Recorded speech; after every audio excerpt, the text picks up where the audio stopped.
आज अमूल भारत के पशुपालकों के सामर्थ्य की पहचान बन चुका है। अमूल यानी विश्वास, अमूल यानी विकास, अमूल यानी जन भागीदारी, अमूल यानी किसानों का सशक्तिकरण, अमूल यानी समय के साथ आधुनिकता का समावेश, अमूल यानी आत्मनिर्भर भारत की प्रेरणा, अमूल यानी बड़े सपने, बड़े संकल्प और उससे भी बड़ी सिद्धियां। आज दुनिया के 50 से ज्यादा देशों में अमूल के प्रोडक्ट को निर्यात किया जाता है। 18,000 से ज्यादा दुग्ध सहकारी मंडली, 36 लाख किसानों का नेटवर्क, हर दिन 3.5 करोड़ लीटर से ज्यादा दूध का संग्रहण, हर रोज पशुपालकों को 200 करोड़ रुपए से अधिक का ऑनलाइन पेमेंट, ये आसान नहीं है। छोटे छोटे पशुपालकों की ये संस्था आज जिस बड़े पैमाने पर काम कर रही है, वही तो संगठन की शक्ति है, सहकार की शक्ति है। भाई और बहनों, दूरगामी सोच के साथ लिए गए फैसले कई बार आने वाली पीढ़ियों का भाग्य कैसे बदल देते हैं, अमूल इसका भी एक उदाहरण है। आज अमूल के ये नींव सरदार वल्लभ भाई पटेल के मार्गदर्शन में खेड़ा मिल्क यूनियन के रूप में रखी गई थी। समय के साथ डेयरी सहकारिता गुजरात में और व्यापक होती गई और फिर गुजरात मिल्क मार्केटिंग फेडरेशन बनी। आज भी ये सरकार और सहकार के तालमेल का बेहतरीन मॉडल है। ऐसे ही प्रयासों की वजह से हम आज दुनिया के सबसे बड़े दूध उत्पादक देश हैं। भारत के डेयरी सेक्टर में 8 करोड़ लोग सीधे जुड़े हुए हैं। अगर मैं पिछले 10 साल की बात करूं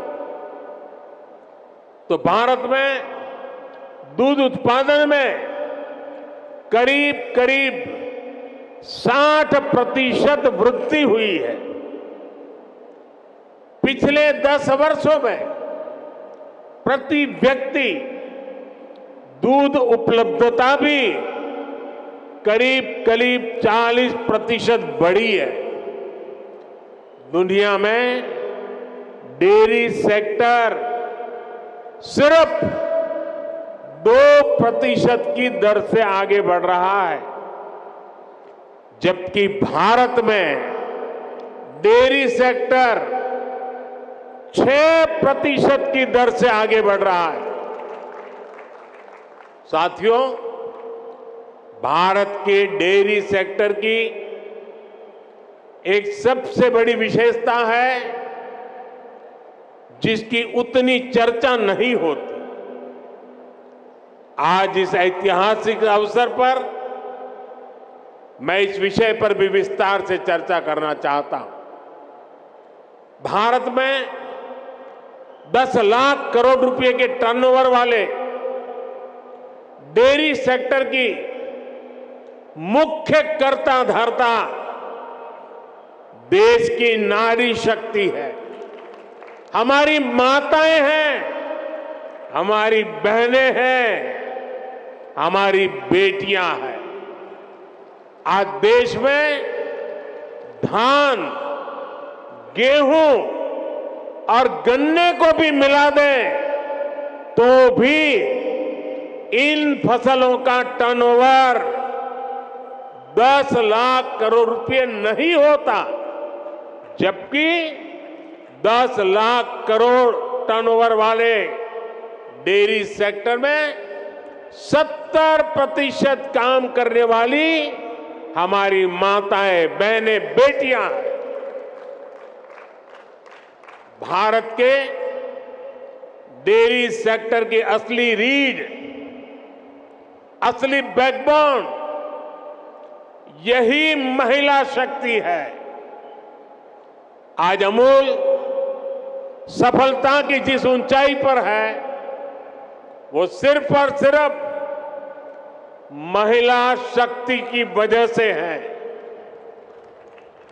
आज जब भारत विमेन लेड डेवलपमेंट के मंत्र के साथ आगे बढ़ रहा है, तो भारत के डेयरी सेक्टर की ये सफलता उसके लिए एक बहुत बड़ी प्रेरणा है।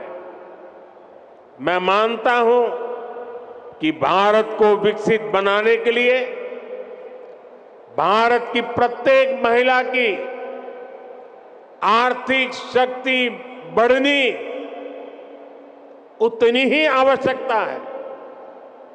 इसलिए हमारी सरकार आज महिलाओं की आर्थिक शक्ति बढ़ाने के लिए भी चौतरफा काम कर रही है। मुद्रा योजना के तहत सरकार ने जो 30 लाख करोड़ रुपए से ज्यादा की मदद दी है, उसकी करीब 70% लाभार्थी बहनें, बेटियां ही है। सरकार के प्रयास से पिछले 10 साल में महिला सेल्फ हेल्प ग्रुप से जुड़ी महिलाओं की संख्या 10 करोड़ को पार कर गई है। पिछले 10 साल में भाजपा सरकार ने इन्हें 6 लाख करोड़ रुपए से अधिक की आर्थिक मदद दी। सरकार ने पीएम आवास योजना के तहत देश में जो 4 करोड़ से ज्यादा घर दिए हैं, उनमें से ज्यादातर घर भी महिलाओं के नाम है। ऐसी अनेक योजनाओं की वजह से आज समाज में महिलाओं की आर्थिक भागीदारी बढ़ी है। आपने नमो ड्रोन दीदी अभियान के बारे में जरूर सुना होगा। इस अभियान के तहत अभी शुरुआत में गांव के स्वयं सहायता समूहों को 15,000 आधुनिक ड्रोन दिए जा रहे हैं। ये आधुनिक ड्रोन उड़ाने के लिए नमो ड्रोन दीदियों को ट्रेनिंग भी दी जा रही है। वो दिन दूर नहीं जब गांव-गांव में नमो ड्रोन दीदियां कीटनाशक छिड़कने से लेकर खाद छिड़कने में भी सबसे आगे रहेगी। साथियों, मुझे खुशी है कि यहां गुजरात में भी हमारी डेयरी सहकारी समितियों में महिलाओं की संख्या लगातार बढ़ रही है। मुझे याद है जब मैं गुजरात में था तो हमने डेयरी सेक्टर से जुड़ी महिलाओं के लिए एक और बड़ा काम किया था। हमने सुनिश्चित किया कि डेयरी का पैसा हमारी बहनों बेटियों के बैंक खातों में सीधा जमा हो। मैं आज इस भावना को विस्तार देने के लिए भी अमूल की प्रशंसा करूंगा। हर गांव में माइक्रो एटीएम लगने से पशुपालकों को पैसा निकालने के लिए बहुत दूर जाने की जरूरत नहीं पड़ेगी। आने वाले समय में पशुपालकों को रुपए क्रेडिट कार्ड देने भी उसकी भी योजना है।